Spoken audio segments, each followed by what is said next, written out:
I think it's the third time since 2018 that, Saints offense has had 3 games of over 400 yards, So there's been good things that we've done. We just hadn't been able to capitalize on all those things. Obviously, we were much better in the red zone, in this game. And that, when you're scoring touchdowns in the red area instead of kicking field goals, that, usually puts your points up there a lot more. So thought we had some good explosive plays. I thought we ran the ball effectively. So there was a lot of things to like with what we did offensively. And yet I think there were still some plays out there. So, there's always things that you can get better at.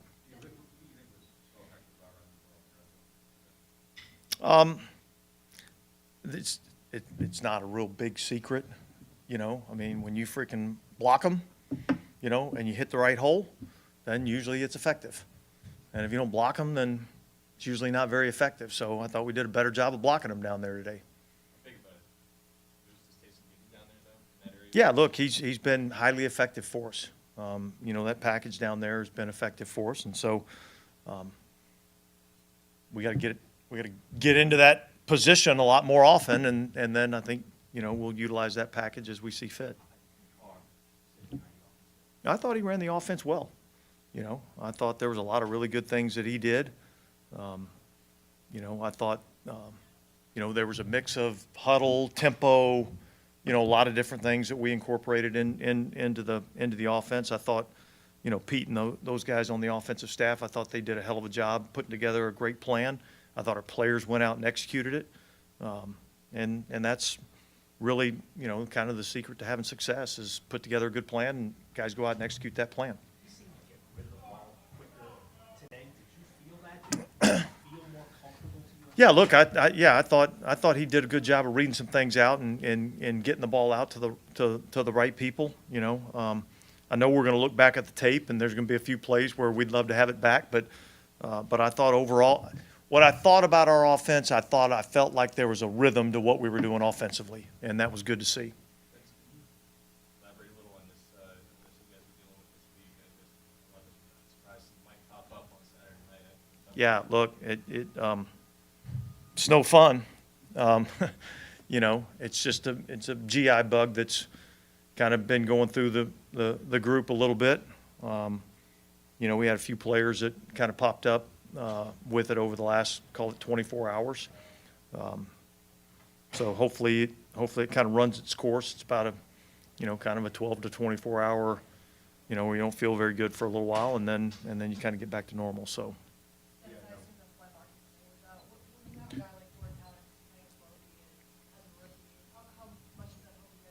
Yeah, look, the biggest thing, with Marcus is that he really wasn't able to practice this week. So, and I think that's the great thing about having, some depth in our secondary is that we feel confident that guys can step in there and play and perform at an acceptable level. So, I'll look at the tape and kind of determine exactly how well, he did. I know there's a few plays that, didn't sit well with me, but I think overall he did a pretty nice job. Dennis, did you guys actually play in sick today? Yes.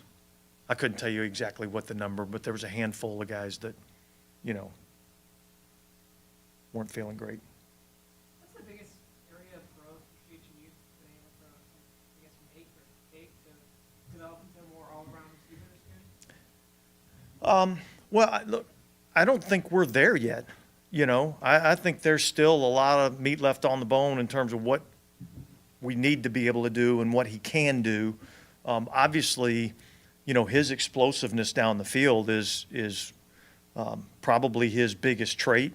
And his ability to, like I can think in the last few weeks, Houston being one, the play today, where he goes and makes a play on the football and high points the ball. So there's some of that I'm seeing that I really like. I think it's all the little bitty intricacies and the little bitty details that he's still got to improve on.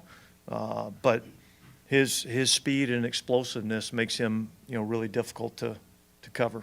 How different is that? I mean, you've got like 640 or more this year. Yeah, I would think so. I couldn't tell you who the players are in our league, but I bet you it's a small number. And I bet there's a lot of recognizable names in terms of guys that have that many 40-plus yard receptions. So, and look, not only does that benefit us, being able to get the ball to him down the field, but it opens up a lot of other things in the passing game when you got a guy that has that type of threat. Yeah, that was huge. That was huge. You know, and so it was one that went our way, you know, which was good to see. I don't know that I stood up here and said that very often, so it was good to get one. Dennis, did Derek Carr and this offense need a game like this? You know, I think we all needed a game like this. You know, I mean, there's been a lot of talk about the offense, but like we needed to win, you know, and we got one. We got one as a team. And so, you know, there was a lot to like. There were some things that weren't, you know, up to our standard. And so, look, we're going to enjoy this, and then we got to get back to work, and we got another, you know, big game this week against Chicago coming into our place. Since you guys have done this a couple times now, kind of tight game, fourth quarter, big third down play, going for, push out, big third, play the field. Well, look, I mean, I think it was 3rd and 13 on that particular play, so it was going to take something down the field. We got a one-on-one matchup with Shaheed, and, you know, we took the one-on-one matchup. Shaheed won.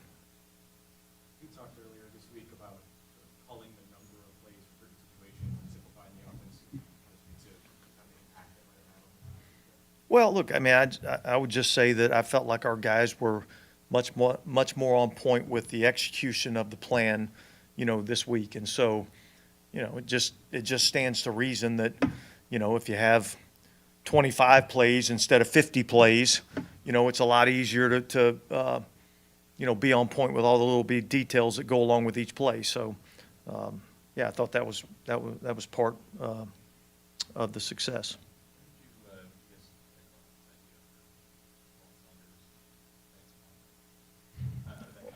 Well, probably initially when Adam Prentice went down, you know, and so then you start looking at, okay, who on your team, you know, can kind of fill that role in certain situations. And look, he thinks he's a running back anyway, so, you know, we put him in there and make him feel like he's a running back, and then we don't give him the ball.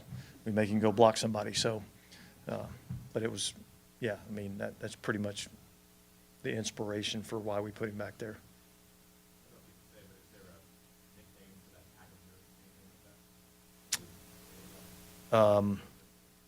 No, there's not a nickname for that package. It's, you know, just a normal goal line package.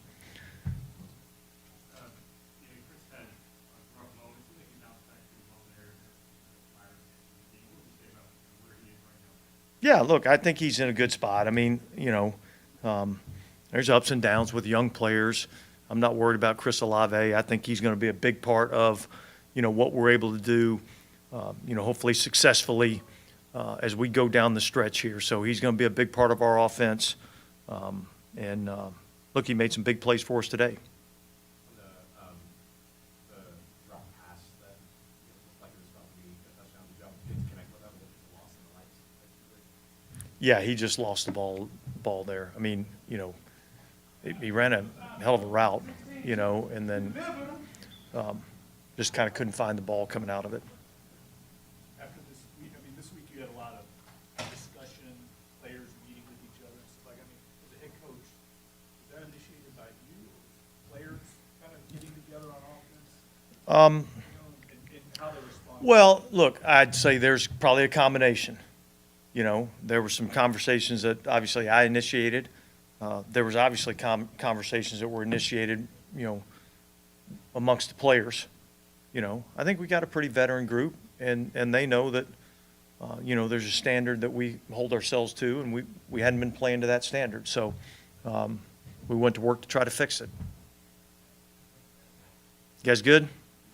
All right, that's all I got.